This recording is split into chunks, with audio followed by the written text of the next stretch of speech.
नमस्कार, आपके साथ मैं हूं सुमेरा खान। सत्ता के सभी न्यूज मित्रों का स्वागत है। सबसे पहले सत्ते पे सत्ता, यानी 7 खबरें और दिलचस्प जानकारियां एक साथ। आज पहले आपको धर्मांतरण की द अजमेर स्टोरी दिखाएंगे, जिसमें हिंदू नाबालिग बच्चियों को बुर्का पहनाने, जबरदस्ती कलमा पढ़वाने और रोजा न रखने पर उनसे मारपीट करने वाले आरोप हैं। दावा है अजमेर के एक मोहल्ले में धर्मांतरण का रेट कार्ड भी बना था। फिर अमृत स्नान वाले महाकुंभ पर ऐसे बयान जिनमें विष और विवाद की मात्रा बहुत ज्यादा है। पश्चिम बंगाल की मुख्यमंत्री ममता बनर्जी ने महाकुंभ को मृत्यु कुंभ बताया है। इस पर बीजेपी ने क्या जवाब दिया और कैसे सत्ता का क्लेश मचा है, वो देखिएगा। इसके बाद वो शब्द बांड जो आज यूपी विधानसभा में चले हैं। आज सदन में अंग्रेजी और उर्दू के नाम पर कठमुल्ला, मौलवी, अस्थि कलश और जंजीर जैसे की वर्ड्स का इस्तेमाल किया गया है। सत्ता की एक शुद्ध राजनीतिक कुंजी इस पर भी तैयार है। फिर आपको सुप्रीम कोर्ट की क्लास में लेकर चलेंगे, जहां आज जज साहब ने अश्लील कॉमेडी के लिए रणवीर इलाहाबादिया पर सद्बुद्धि की वर्षा की है। कोर्ट ने रणवीर इलाहाबादिया को गिरफ्तारी से तो राहत दे दी, लेकिन इसके बदले में क्या क्या सुनाया वो देखेंगे। फिर एक ऐसी इमरजेंसी टैबलेट जिस पर हमने आपके लिए सत्ता की स्वास्थ्यवर्धक कुंजी बनाई है। इस गोली को मिलेट से तैयार किया गया है, लेकिन ये काम कैसे करेगी और क्यों इसे जीवन रक्षक गोली कहा जा रहा है, इसे समझिएगा। बस कुछ घंटे बचे हैं और दिल्ली में सीएम वाला सस्पेंस क्लियर होने वाला है। कल दोपहर 3:30 बजे बीजेपी विधायक दल की बैठक है, जिसमें सीएम के नाम पर मोहर लग जाएगी और इसके बाद 20 फरवरी को सुबह 11:30 बजे रामलीला मैदान में शपथ ग्रहण समारोह होगा। और टीम इंडिया के खिलाड़ियों के लिए एक राहत वाला समाचार भी है। बीसीसीआई ने किसी टूर्नामेंट में परिवार को साथ रखने वाली जो पाबंदी लगाई थी, उसमें कुछ डिस्काउंट दे दिया है। अब क्रिकेटर्स अपने परिवार के साथ दुबई में रह सकेंगे, लेकिन परिवार को एक मैच के लिए ही साथ रखने की इजाजत होगी। सत्ता में आज हम आपको सबसे पहले राजस्थान में अजमेर के एक ऐसे मोहल्ले में लेकर चलते हैं, जहां धर्मांतरण वाली आग है। ये कहानी अजमेर के विजयनगर मोहल्ले की है, जिसे सुनकर वर्ष 1992 के कुख्यात अजमेर सेक्स स्कैंडल की यादें ताजा हो जाएंगी। इस कहानी में 6 हिंदू नाबालिग बच्चियां हैं, उनके परिवार के आंसू हैं और धर्म परिवर्तन वाली दहशत है।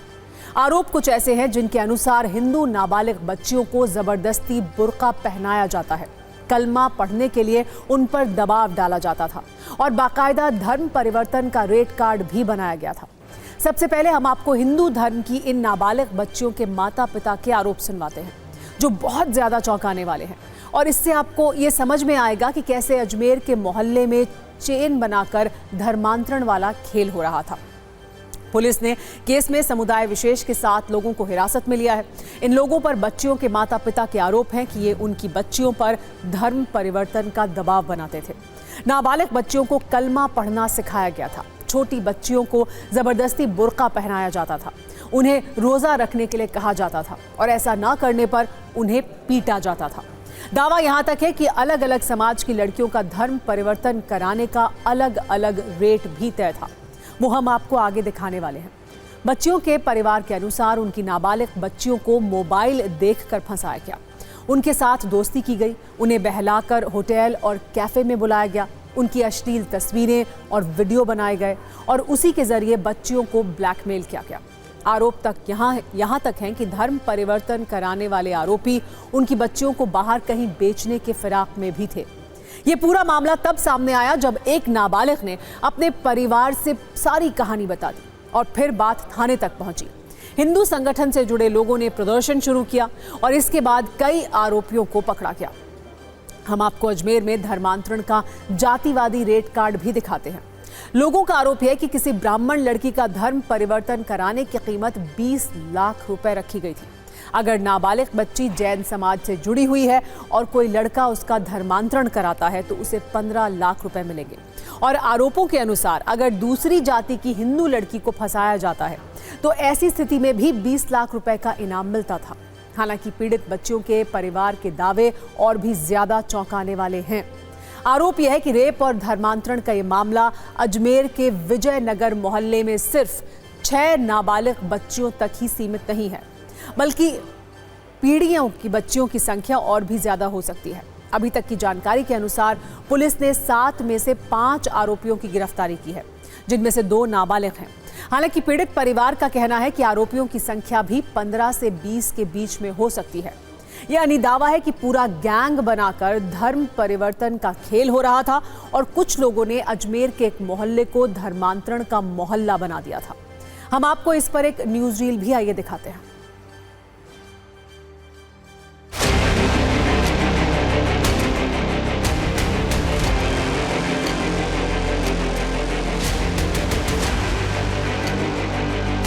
ये जो लोग हैं ये उसी इलाके के हैं और मेरे पीछे आप कोर्ट देख सकते हैं, ये कोर्ट है नसीराबाद कोर्ट। यहाँ पर उन बच्चियों के बयान के लिए ये लोग आए। हमारे 2 बच्चियाँ हैं, उनमें से एक बच्ची को इन्होंने मोबाइल दिया। मोबाइल देके धीरे धीरे रास्ते में मिलने लगे और फिर वहीं से बाहर भी ले गए। ठीक है, फिर उन्होंने दबाव बनाया। कलमा एक बच्ची से करवाया जाता था, यानी कि उसको बताया गया क्या, मगर बच्चियाँ समझते नहीं है कलमा क्या होता है, मगर उसको बोला गया कि भाई ऐसे ऐसे करो। एक बच्चे ने अलग बताया कि 20 लाख की रेट ब्राह्मण की लड़की का, जैन सामान की 15 लाख रुपए, दूसरे की 20 लाख रुपए, 25 लाख रुपए, ऐसे तो सबकी रेट अलग अलग बता रखी है सर इन्होंने। कहाँ बता रखी है? वहाँ जब मुजरिम को पकड़ा जब बताई थी सब नगर। हाँ, बयान बताया, क्या बताया उन्होंने? अलग अलग बयान बताए सर, जैसे अलग अलग कास्ट की अलग अलग लड़कियों के अलग अलग रेट बताई। रेट लेकर ये क्या करने वाले थे लड़के? अब सर ये बेचने वाले थे और देवदार पर चालू करने थे। इनका धर्म परिवर्तन, इनको बुर्खा पहनना, कलमा पढ़ाना, सब थोड़े दिन बाद में अगर तुम्हारे रिश्तेदार को मालूम पड़ा तो उनको ख़त्म कर देंगे, पिताजी को बोला तो उनको ख़त्म कर देंगे, ऐसे डराया धमकाया काफ़ी। और ब्लैक में नहीं ये है कि आज हुआ कि तू नहीं आया तो फिर ये होगा, फेसबुक पे आईडी पे इन पे डालेंगे तुम्हारी फ़ोटो। मेरे छोटी बच्ची है, वो स्कूल पढ़ने जाती है और स्कूल पढ़ने जाती है, उसकी सहेलियों के साथ में मिलकर चेन बनाकर उसके साथ में उसको मोबाइल दिया और उसे बोले मेरे से आके मिलो, उस पर दबाव बनाते हैं। वो बुर्का पहनने के लिए उनके ऊपर जोर जबरदस्ती की गई है। रोजा नहीं रखा तो उसको मारा। एफआईआर में जो भी आरोप है उन्हीं के संदर्भ में अनुसंधान किया जा रहा है और जो भी इसके अंदर आगे हमारे पास एविडेंस आएंगे उस बेसिस पे आगे कार्रवाई की जाएगी। अभी तक 5 गिरफ्तारियां हो चुकी है और 2 जो नाबालिग है उनको निरुद्ध किया गया है। अभी 2 से 3 और हो सकते हैं और इसमें आगे और भी होंगे तो उनके लिए कार्रवाई की जाएगी। अब इस धर्मांतरण वाली अजमेर स्टोरी के बाद लोग क्यों एक बार फिर वर्ष 1992 की चर्चा कर रहे हैं, वो भी समझ लीजिए। 1992 में अजमेर सेक्स स्कैंडल ने पूरे देश को हिला दिया था, जहां 100 से अधिक स्कूली छात्राओं को ब्लैकमेल कर गैंगरेप का शिकार बनाया गया।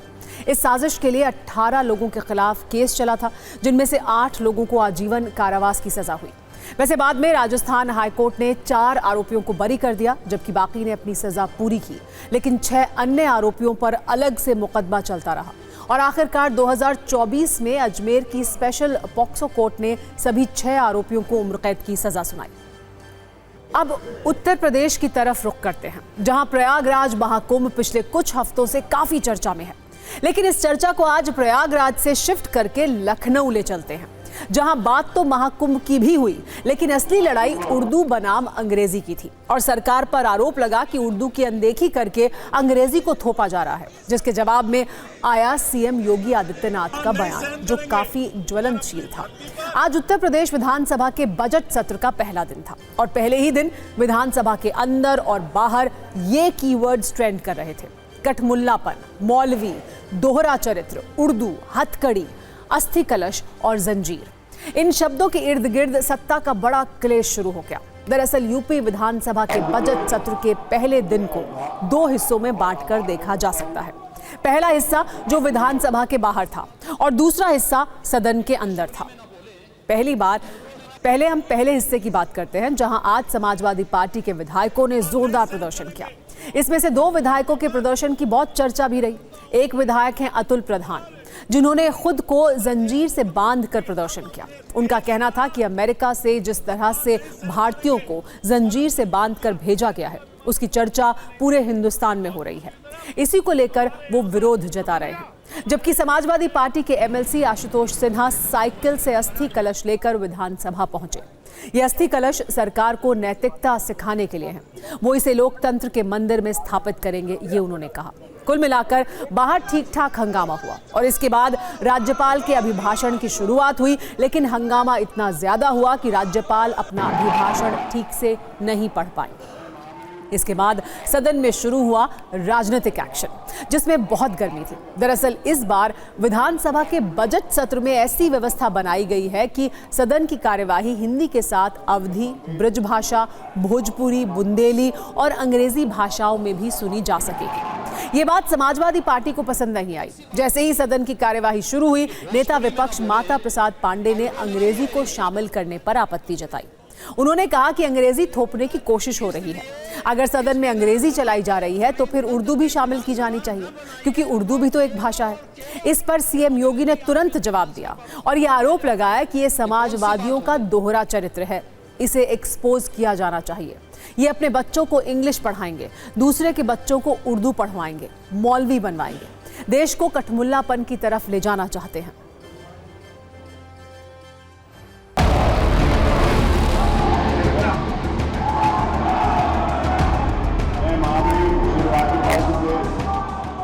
कौन सी बात हो गई कि भोजपुरी में ना बोले, अवधी में ना बोले, इसका विरोध अंग्रेजी का ठंडी में ना बोले और उर्दू की आप वकालत कर रहे हैं। समाजवादियों का चरित्र ही इतना दोहरा हो चुका है, इतना दोहरा हो चुका है कि अपने बच्चों को भेजेंगे इंग्लिश पब्लिक स्कूल में और दूसरों के बच्चों को बोलेंगे कि एक गांव के उस विद्यालय में पढ़े जहां संसाधन भी नहीं है। इनको समाज के सामने एक्सपोज करना चाहिए। अपने बच्चों को ये लोग पढ़ाएंगे इंग्लिश स्कूलों में और दूसरे के बच्चे के लिए अगर वो सुविधा सरकार देना चाहते हो, कहते नहीं उर्दू पढ़ाओ इसको, यानी उसको मौलवी बनाना चाहते हैं, कठमुल्ला पर जोड़ के इसको ले जाना चाहते हैं। ये नहीं चल सकता।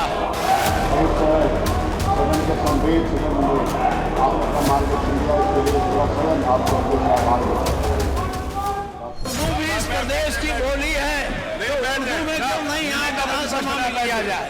उर्दू भी उत्तर प्रदेश में बड़ी संख्या में बोली जाती है, तो उर्दू को मेरा केवल विरोध अंग्रेजी कौन गांव में जानता है? यहाँ बोला जाएगा तो अंग्रेजी में कौन समझेगा? कितने लोग हैं?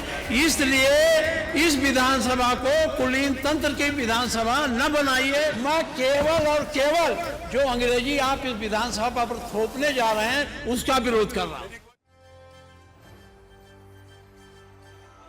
सदन के अंदर धमाकेदार संवाद के बाद सदन के बाहर भी इस पर काफी चर्चा हुई। समाजवादी पार्टी ने कहा कि वो खुद भगवा कपड़े के कारण सीएम बने हैं, वो बांटने की राजनीति कर रहे हैं, जबकि डिप्टी सीएम केशव प्रसाद मौर्य ने कहा कि सीएम की बात सही है। सदन के संवेद सदन में आप अपना मार्गदर्शन दिया, इसके लिए पूरा सदन आपको आभार देता है। आज जो बात हो रही थी विषय से भटक गए मुख्यमंत्री जी। भटक इसलिए गए कि शायद वो किसी स्कूल में पढ़े, उनको खुद नहीं याद। अगर इस्लाम में जो कठमुल्ला और मौलवी हैं वही तो ये हैं। अपने कपड़ों के रंग की वजह से मुख्यमंत्री बने, किसी क्वालिटी पे नहीं बने हैं, किसी डिग्री की वजह से मुख्यमंत्री नहीं बने हैं। वो अपने कपड़ों के रंग की वजह से मुख्यमंत्री बने, इसलिए दूसरों को देख के वो चिढ़ते हैं। वो इस तरीके से बंटवारे की राजनीति करते हैं। मुख्यमंत्री जी ने क्या गलत कहा है? सही कहा है।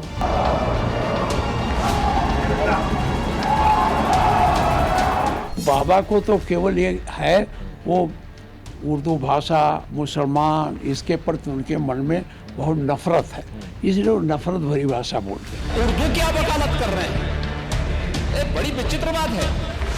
कोई नहीं कह रहा है कि अंग्रेजी भाषा मत पढ़ो या मत पढ़ाओ। हम सब लोग अपने बच्चों को चाहते हैं अच्छी से अच्छी शिक्षा मिले, पर जो विरोध है वो सदन के फ्लोर पर अंग्रेजी भाषा की री एंट्री का विरोध है और होना भी चाहिए। अगर योगी सरकार कुछ बेहतर करना चाहती है तो मुझे लगता है उनका विरोध नहीं करना चाहिए। उनका कहने का जो अर्थ है वो बिल्कुल स्पष्ट है कि समाज का एक हिस्सा जो अनपढ़ रह गया है या जो दुनियावी तालीम से बाखबर नहीं है, उसको मुख्य धारा में जोड़ा जाए, उसे मुख्य धारा में लाया जाए। वैसे लखनऊ में फरवरी के हिसाब से गर्मी तो काफी हो गई है, लेकिन विधानसभा के अंदर राजनीतिक तापमान काफी ज्यादा था। आप इसे राजनीतिक आग भी कह सकते हैं, जिसमें कई मुद्दे झुलसते रहे और कई मुद्दों को खूब भूना गया। हालांकि लोकसभा चुनाव के बाद अखिलेश यादव का फोकस दिल्ली शिफ्ट होने के कारण विपक्ष के हमले में नुकीलेपन की मात्रा थोड़ी कम हुई है और सत्ता पक्ष का स्कोर बढ़ा है। राजनीति की दूसरी खबर, आइए अब उसकी बात करते हैं जो महाकुंभ से जुड़ी हुई है, जिसमें विवाद वाले विषय काफी ज्यादा है। दरअसल महाकुंभ में भगदड़ को लेकर आज पश्चिम बंगाल की सीएम ममता बनर्जी ने ऐसी बात कही कि विवाद हो गया। ममता बनर्जी ने पश्चिम बंगाल के विधानसभा में कहा कि महाकुंभ मृत्यु कुंभ बन गया है। बीजेपी इससे काफी नाराज है। वो ममता बनर्जी पर कार्रवाई की मांग कर रही है। बंगाल के अलावा यूपी में विधानसभा सत्र के पहले दिन महाकुंभ भी काफी चर्चा में रहा।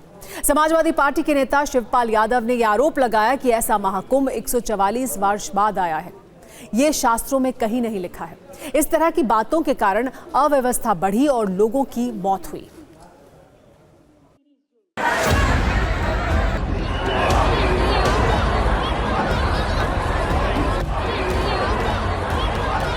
एक सौ 144 साल का जो जिक्र हुआ है ग्रंथों में कहीं नहीं है। अगर कहीं है तो ये बताएं। तो केवल पीआर बढ़ाने के लिए इन्होंने इस तरीके का सरकारी धन का दुरुपयोग किया है, तो इनको इस्तीफा दे देना चाहिए। महाकुंभ अभी नाइबा बोललाम, ওটা এখন মৃত্যু কুম্ভ হয়ে গেল, মৃত্যু কূপের মতো।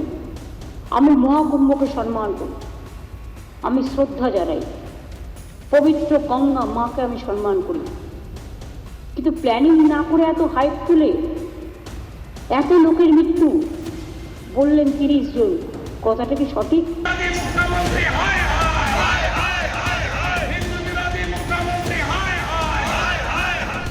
हिंदू के ऊपर आघात, महाकुंभ के ऊपर आघात, अखाड़ा से संत समाज आवाज उठाइए।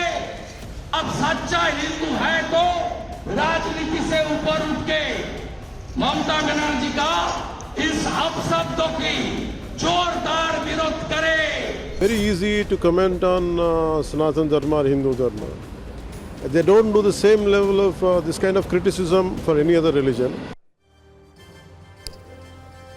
और सत्ता में अब आज का रिमाइंडर, जिसमें आपकी सेहत से जुड़ी सत्ता का स्वास्थ्यवर्धक रिमाइंडर शामिल है।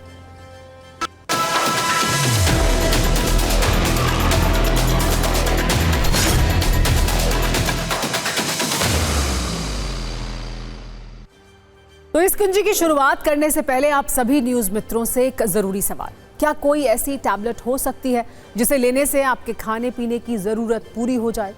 शायद आप कहेंगे नहीं, लेकिन लखनऊ के CSIR यानी भारतीय विश्व विज्ञान अनुसंधान संस्थान का दावा है कि उसने एक ऐसी टैबलेट बनाई है जिसकी एक गोली किसी शख्स के खाने पीने की जरूरतों को पूरा कर देगी और पूरी तरह से एक नेचुरल टैबलेट होगी, क्योंकि इस टैबलेट को CSIR के वैज्ञानिकों ने मिलेट्स यानी कि मोटे अनाज की मदद से तैयार किया है और इसे एक जीवन रक्षक गोली पर हमने आपके लिए एक सेहतमंद कुंजी तैयार की है।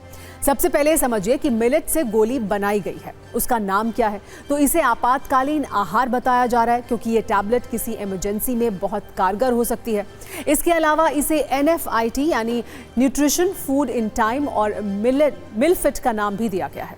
वैसे इस खबर में आप बार बार एक नाम सुन रहे होंगे, मिलेट्स, और हो सकता है हमारे बहुत सारे न्यूज़ मित्रों को ये जानकारी ना हो कि मिलेट्स होता क्या है, तो इसे भी समझिए। मिलेट्स को आम बोलचाल की भाषा में मोटा अनाज कहा जाता है, जबकि दुनिया में मिलेट्स को श्री अन्न की पहचान भी मिल चुकी है। मोटा अनाज वैसे कई किस्म का होता है, लेकिन इसमें बाजरा, ज्वार, रागी, कुट्टू और कोदो का नाम आपने कई बार सुना होगा और मुमकिन है कई न्यूज़ मित्र इसे इस्तेमाल भी करते होंगे। सोचिए, इसी मोटे अनाज से वैज्ञानिकों ने एक ऐसी गोली बना दी है जो खाने पीने की ज़रूरत को पूरा कर देगी। अब आपको जीवन रक्षक कही जा रही मिलेट्स की गोली पर सत्ता की सवाल जवाब वाली कुंजी भी आइए दिखाते हैं, जिसमें आपके सारे संदेह दूर हो जाएंगे। पहला सवाल यह है कि मिलेट्स की टैबलेट को कैसे बनाया गया है, तो इसका जवाब है ज्वार, बाजरा, कोदो, रागी और कुटकी जैसे मोटे अनाज, और इस गोली को बनाने में वैज्ञानिकों को 1.5 से 2 साल का वक्त लगा है। दूसरा सवाल, मिलेट्स की एक टैबलेट आखिर काम कैसे करेगी? तो ऐसा नहीं है कि एक गोली खाने से किसी की भूख और प्यास मिट जाएगी, बल्कि जवाब यह है कि इस एक गोली से शरीर को जितनी एनर्जी और न्यूट्रिशन चाहिए वो मिल जाएगा। अगला सवाल यह है कि क्या मिलेट्स की एक गोली खाने पीने का विकल्प है? इसका जवाब है नहीं। ये परंपरागत खाने का विकल्प नहीं है, बल्कि खाने में जो पोषक तत्व होते हैं वो आपको एक गोली से जरूर मिल जाएंगे। सबसे जरूरी सवाल यह है कि मिलेट्स की एक गोली किन परिस्थितियों के लिए फायदेमंद होगी और क्यों इसे जीवन रक्षक कहा जा रहा है। तो इसका जवाब यह है कि दुर्गम इलाके में तैनात उन जवानों के लिए फायदेमंद है जहां राशन पहुंचाना चुनौती है। बड़ा भूकंप और तूफान अगर आए तो ऐसी स्थिति में फंसे हुए आम लोगों के लिए भी इसका इस्तेमाल किया जा सकता है। इसके अलावा स्पेस में जाने वाले अंतरिक्ष यात्रियों के लिए ये बहुत कारगर है और कोई ऐसी इमरजेंसी जहां कई दिनों तक खाना उपलब्ध ना हो सकता हो, वहां भी मिलेट्स वाली ये गोली रामबाण का काम करेगी। अब हम आपको उन वैज्ञानिकों से भी मिलवाते हैं जिन्होंने इस मिलेट टैबलेट को तैयार किया है।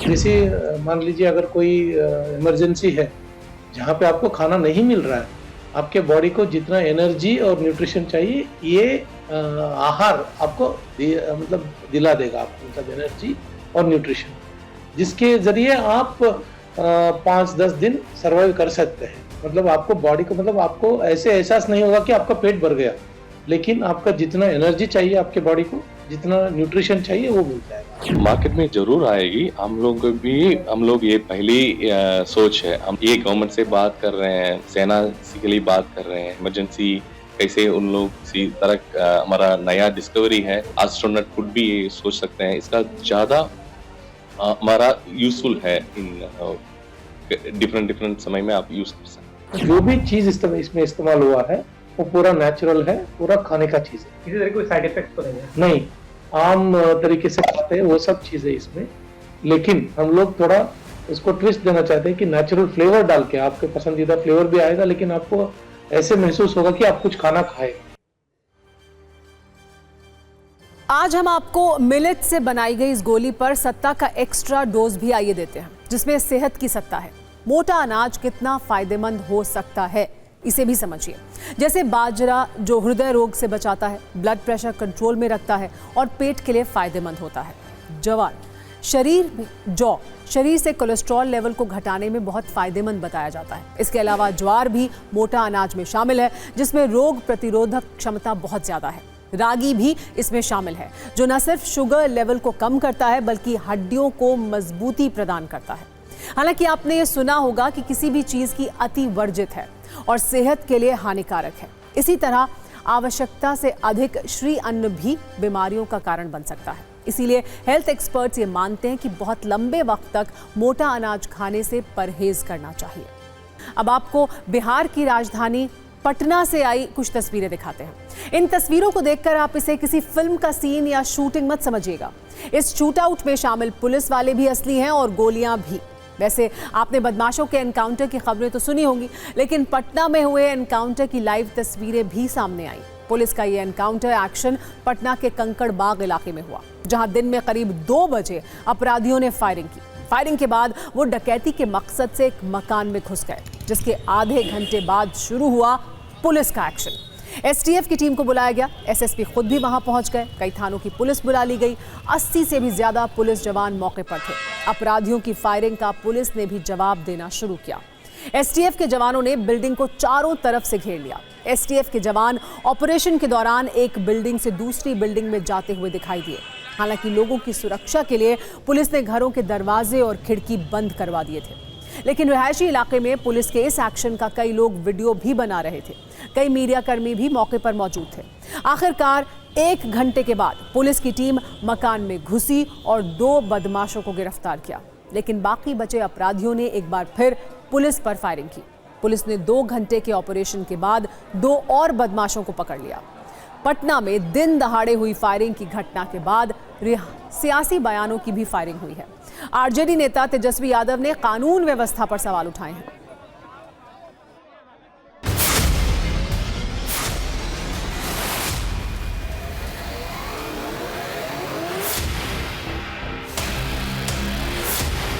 तो देखिए, लगातार ये जो पटना एसटीएफ की जो कमांडो की टीम है, ये फोर्स पूरे एहतियात बरतते हुए आप देखिए यहाँ पर ये ये जो कमांडो की टीम है वो लगातार अंदर जा रही है। अब से कुछ देर पहले भी कुछ टीम अंदर गई थी, फिर अभी आप देखिए ये जो कमांडो की टीम है ये अंदर लगातार यहाँ पे जा रही है।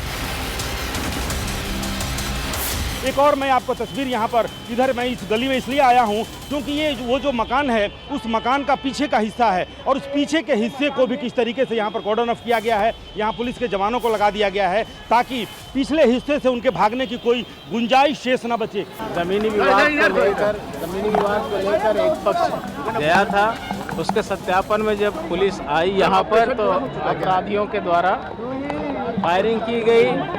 चूँकि ये बिल्डिंग में कई सिविलियंस भी थे तो पुलिस को बहुत ही सजग तरीके से और कारगर तरीके से कार्रवाई करनी थी। कई सिविलियंस थे अंदर तो पुलिस ने बहुत ही धैर्यपूर्वक काम लिया। पुलिस की तरफ से कोई फायरिंग नहीं की गई। एसटीएफ की टीम्स जब आई उन्होंने भी इंटरवेंशन किया, उसको देखा और इस कार्रवाई में अभी 4 लोगों को डिटेन करके रखा गया है। पूछताछ की जा रही है।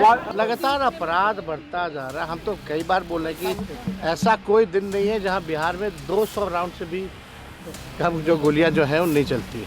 प्रतिदिन जो है पटना में हर जगह अपहरण हो, कई जगह आप देखिए थानाओं में हिरासत में लोगों की पिटाई होती है, मौतें होती हैं, उसका कोई जवाब नहीं दे पाता।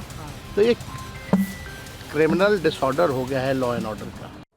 इनके दिमाग में गंदगी भरी है। जिस विकृत मानसिकता का प्रदर्शन किया गया है उसे पूरा समाज शर्मिंदा होगा।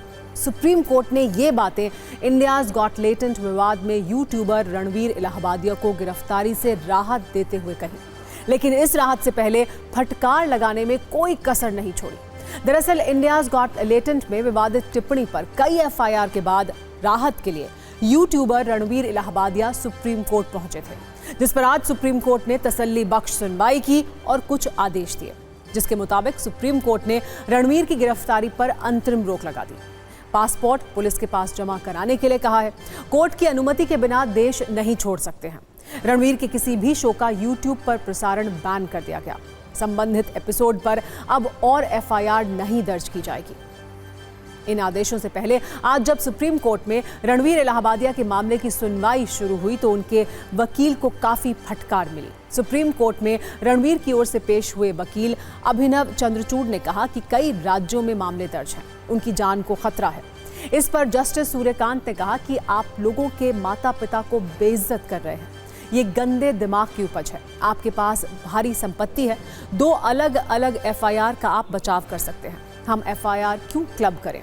जांच और मुकदमा आपके मुताबिक नहीं चलाया जा सकता। अगर आपको खतरा है तो ये राज्य सरकार की जिम्मेदारी है और आप शिकायत करें। इसके आगे जस्टिस सूर्यकांत और सख्त हुए। इसके बाद उन्होंने कहा कि आप किसी भी तरह के शब्द बोल सकते हैं और पूरे समाज को हल्के में ले सकते हैं। आप हमें बताएं कि दुनिया में कौन सा व्यक्ति ऐसे शब्दों को पसंद करेगा। यदि आप अभद्र भाषा का प्रयोग करके सस्ती लोकप्रियता पा सकते हैं तो धमकी देने वाला यह व्यक्ति भी प्रचार चाहता है। जस्टिस सूर्यकांत ने आगे ये भी कहा कि जो शब्द आपने चुने हैं उससे माँ बाप शर्मिंदा होंगे, बहनें शर्मिंदा होंगी, पूरे समाज को शर्मिंदगी महसूस होगी। विकृत मन है आपका और आपके साथियों का, जिन्होंने जिस विकृत मानसिकता का प्रदर्शन किया है। हमारे यहाँ न्यायिक व्यवस्था है जो कानून के शासन से बंधी हुई है। अगर धमकियां दी गई हैं तो कानून अपना काम करेगा। इसके बाद जस्टिस सूर्यकांत ने याचिकाकर्ता के वकील से पूछा, क्या आप इस तरह के बयानों का बचाव कर रहे हैं? हम जानना चाहते हैं कि अश्लीलता के मापदंड क्या हैं। यह अश्लीलता नहीं है तो और क्या है? देखें कि आप किस भाषा का उपयोग कर रहे हैं। क्या आपको हर तरह की बात करने का लाइसेंस मिल गया है? हमें दिखाएं कि दोनों एफआईआर की सामग्री कैसे एक जैसी है। अलग अलग विशिष्ट आरोप हैं। ये 2 अलग अलग प्रकार के अपराधों से संबंधित हैं। कोर्ट ने रणवीर इलाहाबादिया को यह कहते हुए भी फटकार लगाई कि ये किसी व्यक्ति की नैतिकता का सवाल नहीं है, वो माता पिता का भी अपमान कर रहा है। इस व्यक्ति के दिमाग में कुछ गंदा है जो इस कार्यक्रम के माध्यम से फैलाया गया है। न्यायालय को उसका पक्ष क्यों लेना चाहिए? कोई सोचता है कि क्योंकि मैं इतना लोकप्रिय हो गया हूं, मैं किसी भी तरह के शब्द बोल सकता हूं और पूरे समाज को हल्के में ले सकता हूं। ये उचित नहीं है। काफी देर तक फटकार लगाने के बाद सुप्रीम कोर्ट ने आदेश दिया कि याचिकाकर्ता को छूट है कि वो धमकी मिलने पर महाराष्ट्र और असम पुलिस से जांच के दौरान सुरक्षा की मांग कर सकता है। रणवीर इलाहाबादिया को सुप्रीम कोर्ट से राहत और फटकार दोनों मिली, लेकिन मुंबई पुलिस राहत देने के मूड में नहीं दिख रही है। आज मुंबई की खार पुलिस ने रणवीर को पेश होने के लिए तीसरा समन भेज दिया। रणवीर से कहा गया है कि समन मिलते ही तत्काल पुलिस स्टेशन आकर अपना बयान दर्ज कराएं। इसके पहले भी रणवीर को बयान दर्ज कराने के लिए खार पुलिस 2 बार समन दे चुकी है। रणवीर ने इस मामले में खार पुलिस और साइबर सेल के सामने वीडियो कॉन्फ्रेंसिंग के जरिए पेश होने की इजाजत मांगी थी, लेकिन पुलिस ने यह सुविधा देने से इनकार कर दिया था।